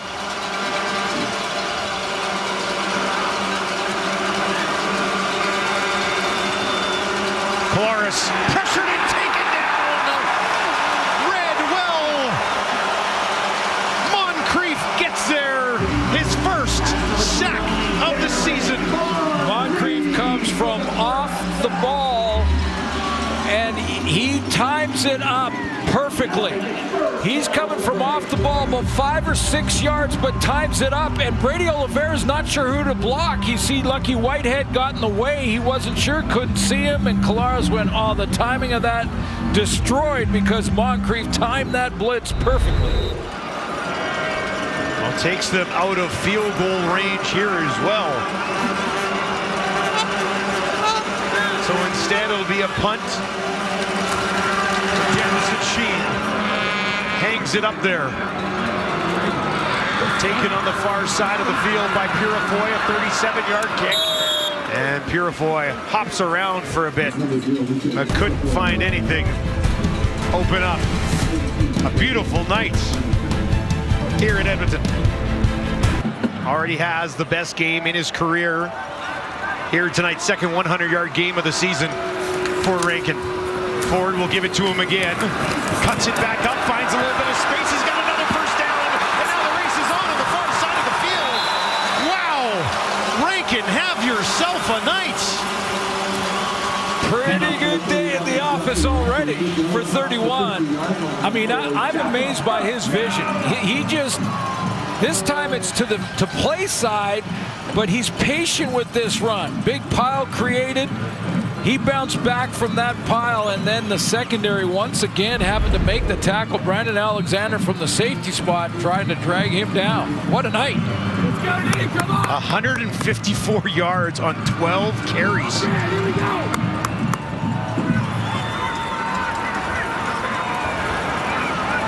Stands in to the left of his quarterback here. Ford will be throwing over the middle, intercepted, taken away just outside the 50. And it's Michael Ayers gets the start and gets the takeaway. Bombers defense steals it away again. Ford trying to dump it over the middle. Taken away by Ayers.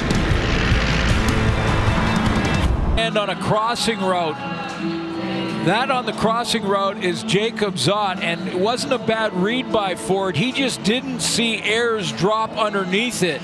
He was trying to execute the trick play with basically a tight end going across the formation, thinking that they wouldn't cover him.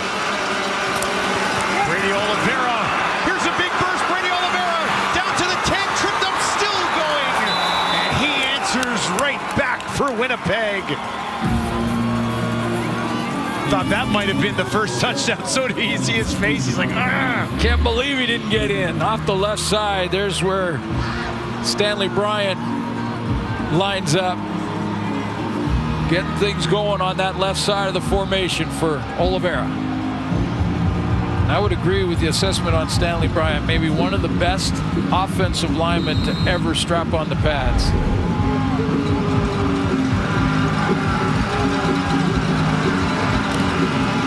Oliveira, a single yard away from a third consecutive 1,000-yard season on the ground.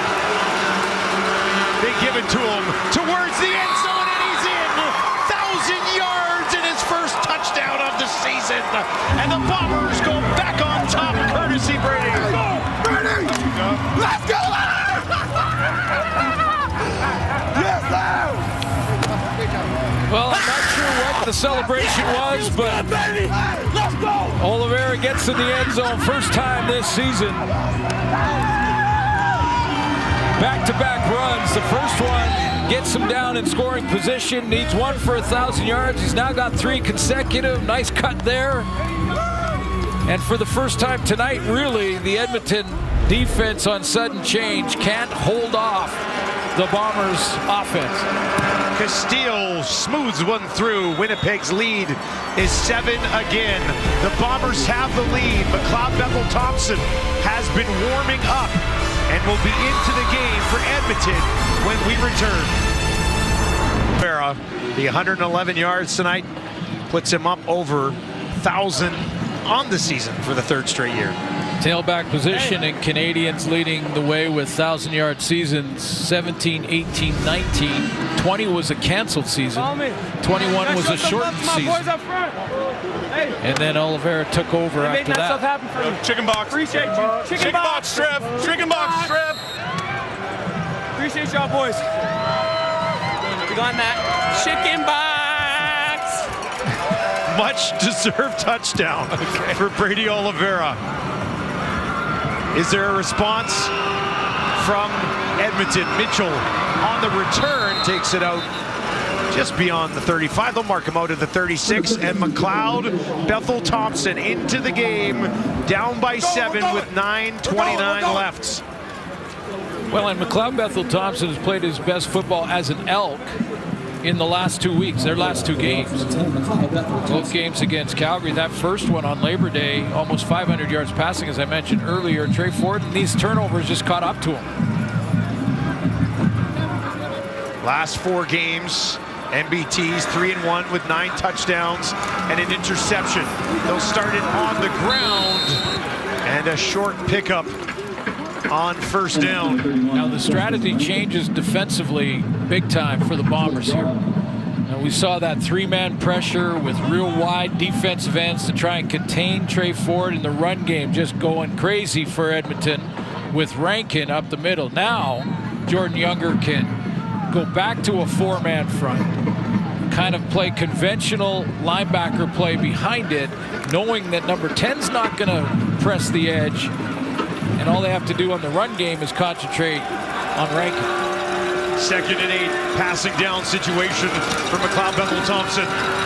Down the middle, heaves it up, almost intercepted.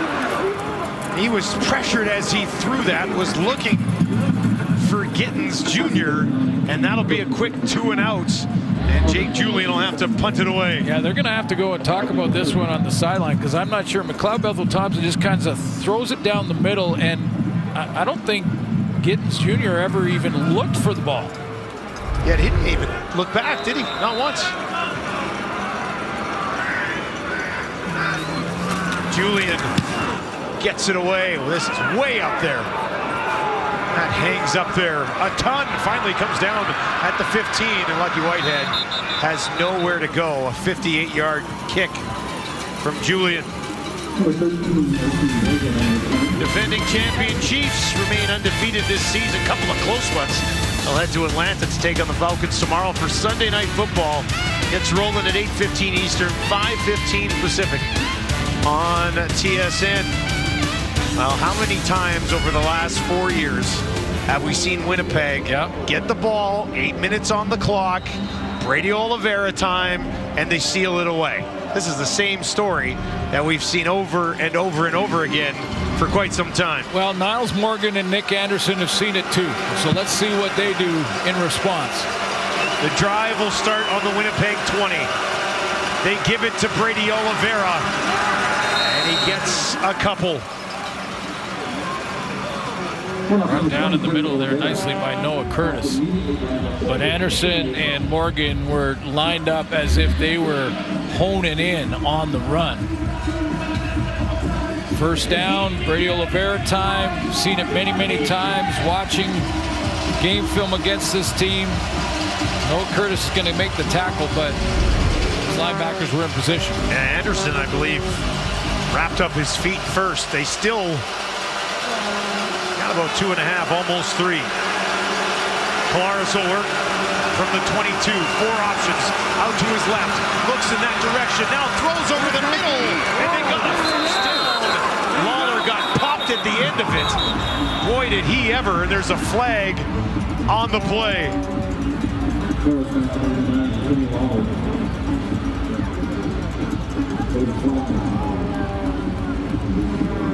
Was that Nick Anderson who got him? Major foul, unnecessary roughness. Edmonton number 48. 15 yards added to the end of the play and a first down. Well, it's a defenseless player, you know, after the catch. I think he was wrapped up as well.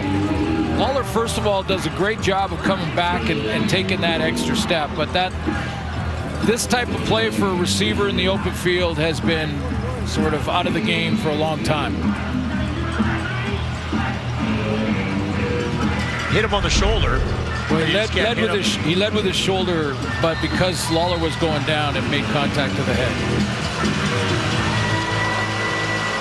7 minutes left. But he was also being tackled defenseless there.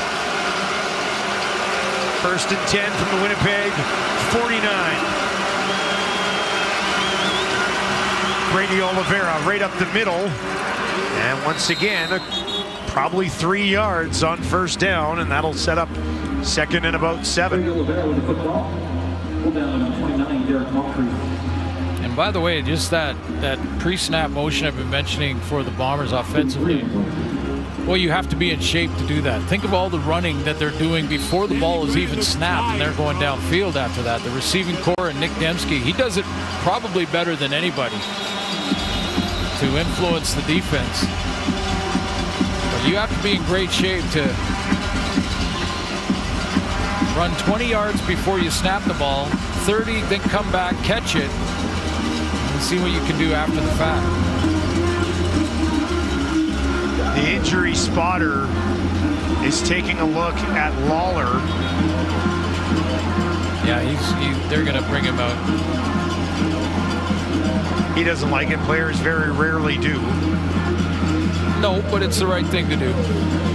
89 Winnipeg has been taken out by the injury spotter. And this was from 2 plays ago, not on this last play. Stayed in for 1. The injury spotter would have gotten a look at the last sequence, and now they'll take him out. And he might have still been watching him in the huddle, and if he was laboring in any way or looking like he was trying to, you know, come. And, you know, the players don't like it, but here's the thing, and here's the truth of it. If you ask a player on the sideline if he's okay, he's going to say yes and lie. Leave me in there. He is straight going to lie. So this is for their own good. Saying, okay, I'm fine, but.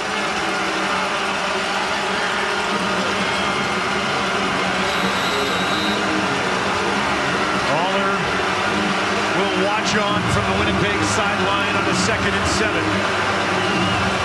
Crowded Commonwealth trying to get behind this defense. Dembski will slide in next to Kolaris, who wants to throw down the field, has a man just outside the 30 as he gets it into the hands once again of Wheatfall in his return to the lineup. Has a big one late in the fourth quarter. You know, one of the keys playing against Winnipeg is the deepest receivers are often the primary target because they're getting the deepest run in the waggle towards the line of scrimmage. Saw Lawler do it a couple plays ago.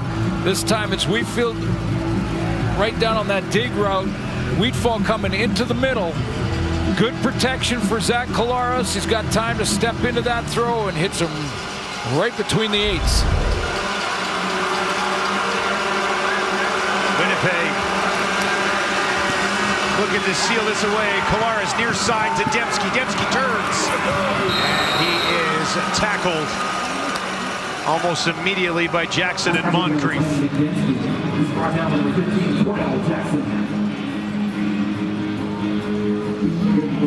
Pretty good pickup on first down. Got about 5 yards, so it'll be a big 2nd and 5. Now, even the field goal would put them up by 10, which made things pretty bleak for the Elks. Yeah, 2 possessions. Buck Pierce calling the plays. Interesting to see what he goes with here. High percentage, low risk. You've got the field goal in field goal position. Kolaris hangs in the pocket, tries to escape a little jump pass over to Oliveira. Stays on his feet, looking for the first down. Got it. Great effort by both the quarterback and the running back. And Winnipeg keeps this drive alive.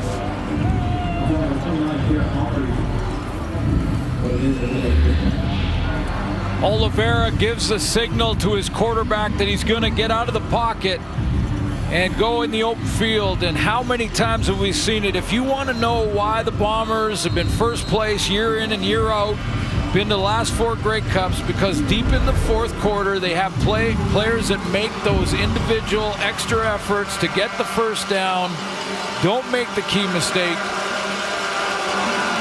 Who's set? Oliveira again. And he'll take it down to the 15 as time continues to tick away for Edmonton here. Get to the 3-minute warning here. That was a big play to Brady Oliveira. One-on-one with Cordell Jackson, who's tackled well tonight. Bombers working towards their 6th consecutive victory and some breathing room at the top of the West.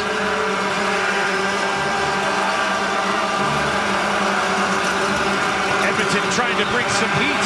Kolaris on the run. Just has to throw it away. And that'll bring up 3rd down as we hit the 3-minute warning in the fourth quarter at Commonwealth in a battle between Winnipeg and Edmonton. Be there. Watch Brady Oliveira signal to his quarterback on the key 2nd and 5 play about 2.5 minutes ago to get the first down. Now they're going to end up lining up for a field goal. Great straight arm in the open field. If Cordell Jackson makes that tackle, they're kicking the field goal, but they saved 2 minutes on the clock. That first down allowed Winnipeg to burn 2 more minutes. They're still lining up field goal, but they've given Edmonton way less time. They're taking it to 2 possessions if he makes it. Castillo for a 10-point lead. And that was a little bit closer than I was expecting, but he got it. Almost an overcorrection. It was the upright as Castillo was looking at it that he hit twice. Wow. Got it in there. Let's look ahead to next week. More huge games in the Canadian Football League. A rematch of this one coming up from Winnipeg. Ticats and Lions in the second half of that Friday night football doubleheader. CFL on CTV. Red Blacks in Regina to take on the Riders, and then the Alouettes and the Argos. Big one as well for Toronto. Montreal has clinched a home playoff date earlier today with that win. Excellent Week 17 schedule. Brady Oliveira, 15 carries, 115 yards, and his first touchdown of the season. Collaros has spread the ball around. 4 different receivers have at least 3 catches in this ball game, and Kenny Lawler is not one of them. So he's worked the ball around to Wilson and Wheatfall, who returned, Dembski, Clercius. And Winnipeg finds themselves in a pretty good spot. What a key play that was on 2nd and 5.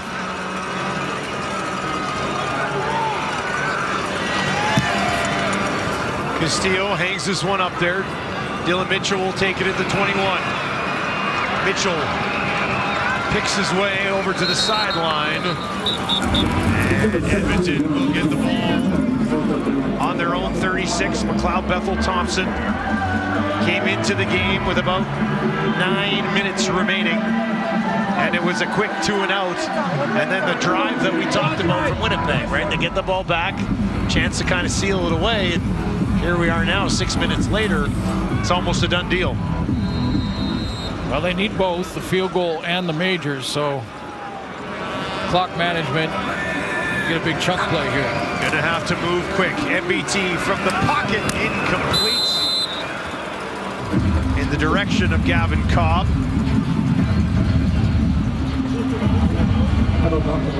And it'll be 2nd and 10.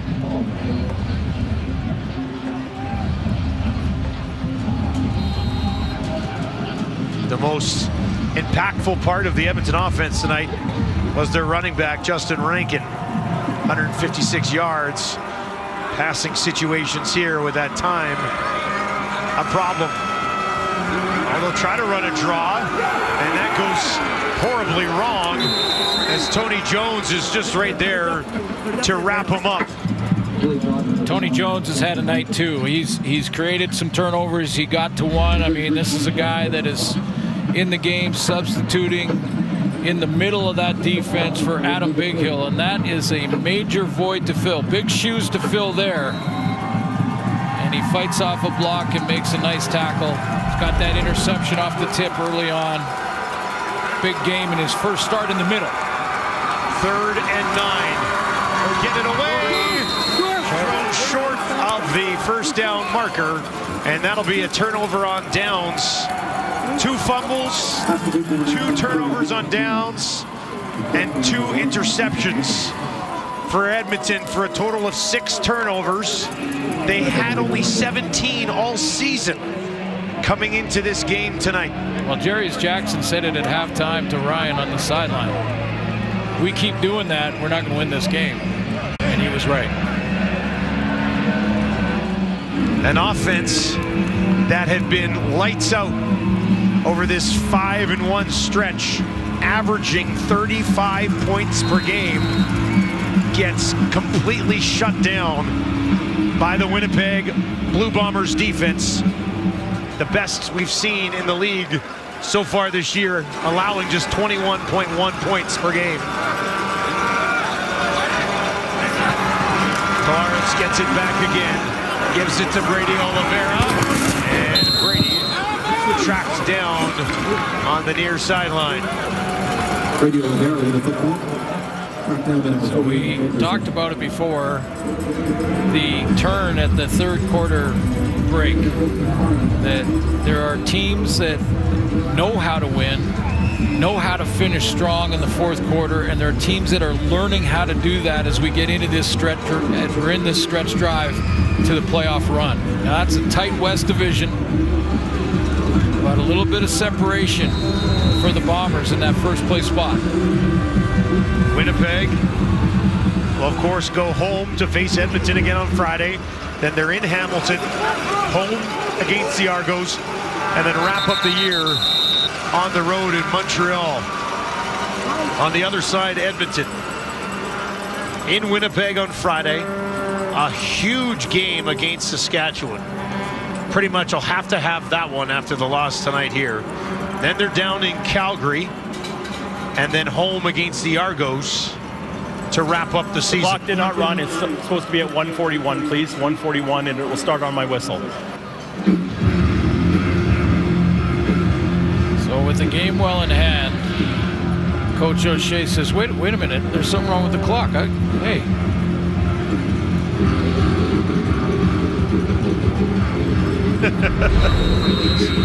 He's on top of it over there. You don't win now 104 career games by not paying attention.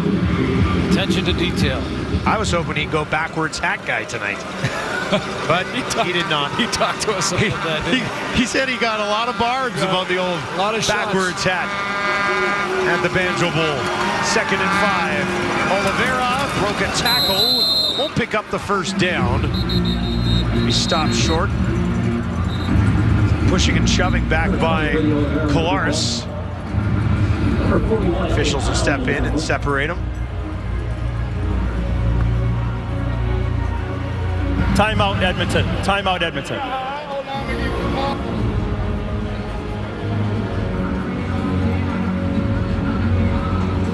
Timeout for Jarius Jackson.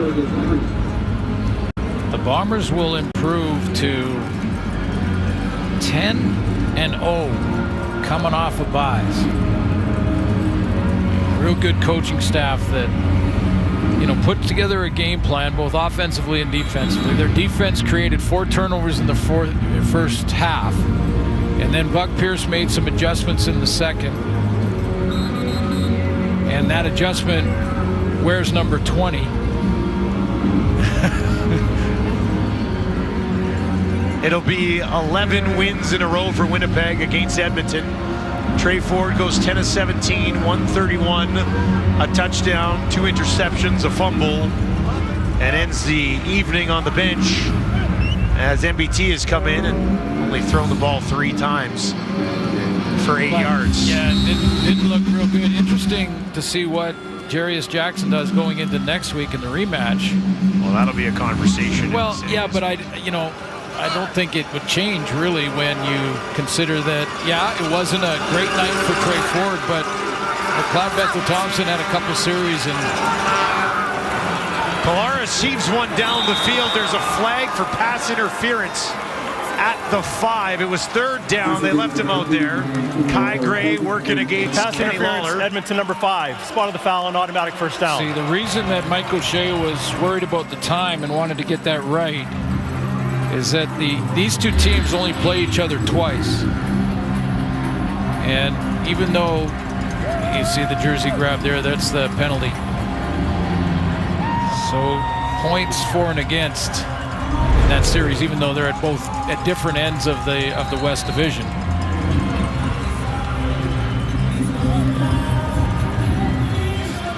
So a couple of issues for Edmonton tonight. 2 things that had been going really well for them. They've been scoring a bunch of points and they've been looking after the football.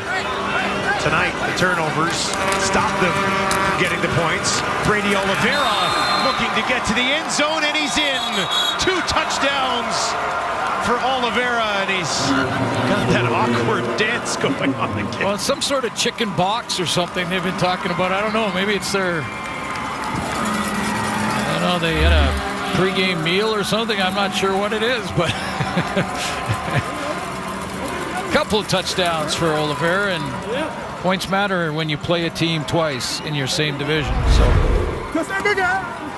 trying to win season series against everybody. Brady Oliveira activated again here by the Bombers. He's got his 5th 100-yard rushing game. His high game was actually 129. He almost matched that here tonight. He's at 127 and a couple of touchdowns. So one of the better games of the year for Brady Oliveira. Really the difference in the second half of this football game. The Bombers run the ball and they take the ball away from Edmonton. Great to see the big man back in the lineup too, right beside Brady there, Stanley Bryant. And I don't think for a second he's going to try and do that dance with him. You don't think so? No, I doubt that. Well, you add back in one of the best to ever do it at left tackle, and that'll go a long way for Kolaris down the stretch. And I'm sure Princess Auto Stadium in Winnipeg will be rocking on Friday nights.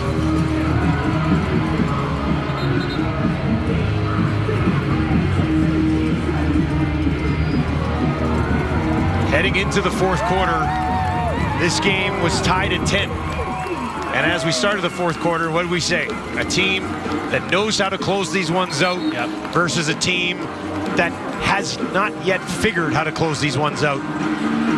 And it stayed true to the script in the fourth quarter.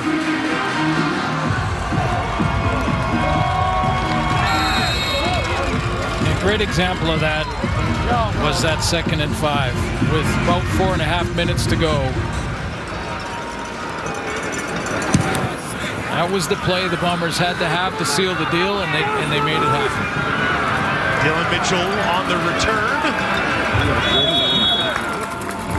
Back out just beyond the 30. But a team that, you know, is learning how to win in Edmonton, learning how to finish these games. They're getting closer all the time. They've got two good quarterbacks with very different styles, and their run game is dynamite. It was great tonight. I mean, Justin Rankin had a monster game running the football, especially when Trey Ford is in there. The run game opens up between the tackles in a big way. We showed you a couple examples of that tonight.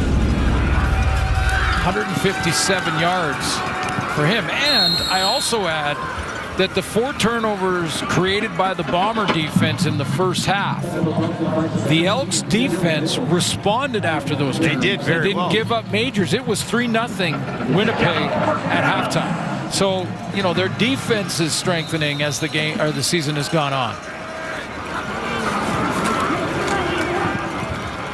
Bob Bethel-Thompson from the pocket, looking for Tevin Jones, defended there by Kelly. That'll bring up 2nd and 10. So you think they go back to Ford on Friday? Well, you know, I think you do. I mean, it certainly helps your run game. There's no question about that. And, you know, the interception that he threw wasn't his fault. Bounced right off Rankin's shoulder pads. And now, with 9 minutes to go, McLeod Bethel-Thompson came in and put together 2 big drives. It's more of a discussion. A little bit of a different conversation. Yeah. I think if he would have come in and put together a couple big drives, they would be going to him for sure. But it's a question that you know, it'll be very interesting to see if Jerry's Jackson answers it tonight. Yeah. After the last game, he said, well, Trey Ford started in 2 weeks. He might. What will he say tonight? You know, he's a former quarterback. Yeah. So he knows more than anybody that you want to know. You know, don't mess around with the decision. Just make it so that the guy that's going to start the game gets the first team reps from the very beginning of the week of practice. 2nd and 7. Near side, first down as he gets it into the hands of Curly Gittens Jr., his 3rd catch of the ball game. And this drive right now won't be part of the consideration. Yeah, well, it shouldn't be. No. I mean, look at the Bombers secondary. 30 yards off the ball.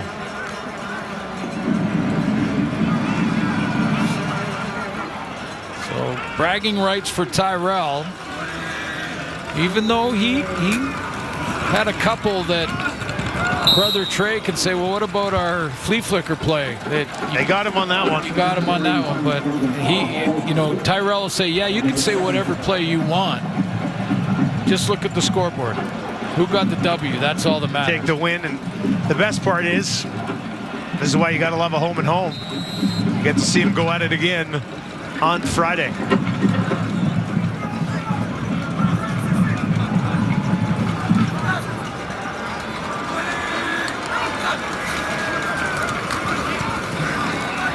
On the run to his right, MBT down the field, and that one falls into no man's land with 10 seconds on the clock. They're going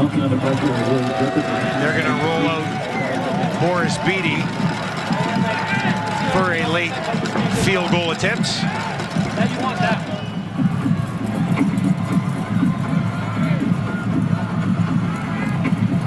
Beatty hit one earlier. So after this, the Elks will have 4 games left, the regular season. How many games again are they behind? Oh, there'll be 3 points back of the Riders. Both coaches are thinking about points for and against in the two-game series. Beatty puts that one up and through. I don't think we're going to have to worry about a Winnipeg-Edmonton tiebreaker. No, that's what I mean. That's what I mean. They're two different ends of the division. So this is just good habits. Blue Bombers fans in attendance will leave this one happy. Field goal is good after the play. 2 misconduct fouls. One against 15 yards against Edmonton 84, and against Winnipeg number 6. Those fouls offset. We move to the kickoff. Retta Cramdy, Tevin Jones. Tevin Jones, one of his quieter games since becoming a member of the Elks. Just 3 catches for 24 yards. Gino Lewis, just 2 catches in this game tonight. One of them a 31-yard touchdown.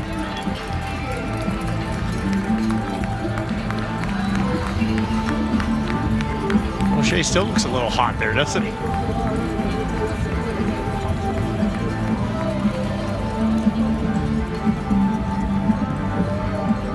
Trey Ford getting the start tonight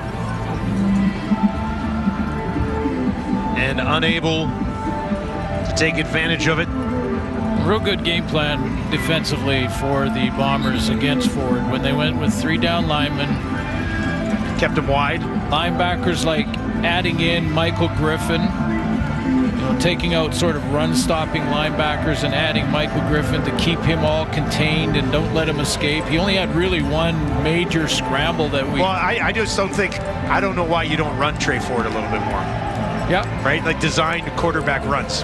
Didn't do it tonight, really. Well, I think Jerry Jackson's answer to that would be on those RPO-type plays where he's riding the ball with the running back. He can't go if he wants. He can take it. He can pull it. If he sees the end crash down on the back, he can pull the ball. So, if they call that 10 times, he has the option to do that. Didn't do it tonight. Beatty. Hammer this down the field. And that'll trickle. Well, it's live. End zone. It's live, but he has to keep it in play. The Bombers had everybody on the line of scrimmage. They didn't have a deep guy, so he kicked it deep, hoping that their cover team could outrun people. But anyway. Blue Bombers 6 in a row now. Edmonton again. Hamilton trying to hang around as well. And the team that has owned the West for almost half a decade seems to be rolling in the right direction right now. Yeah, you got a 6-game win streak going in Winnipeg, and as you mentioned, they are Edmonton, Hamilton, Toronto, Montreal. So they're after their next game, they're dealing with the East. While the West, the rest of the West battles it out against each other. Oh, they don't lose after a bye week. They don't lose against Edmonton. Mike Riley was the last quarterback to beat them in an Edmonton jersey. Was not meant to be for Trey Ford tonight. His brother Tyrell, the bragging rights this evening. Winnipeg takes over in the 4th quarter. That's really what this game came down to. Yeah, it really did. It was an interesting game with coaching changes, coaching strategies coming out at halftime, making some adjustments. But for the Bombers, they really leaned heavy on their tailback, Brady Oliveira. 6 in a row for Winnipeg. And maybe a bit of a reality check for an Edmonton team that had been playing very well as of late.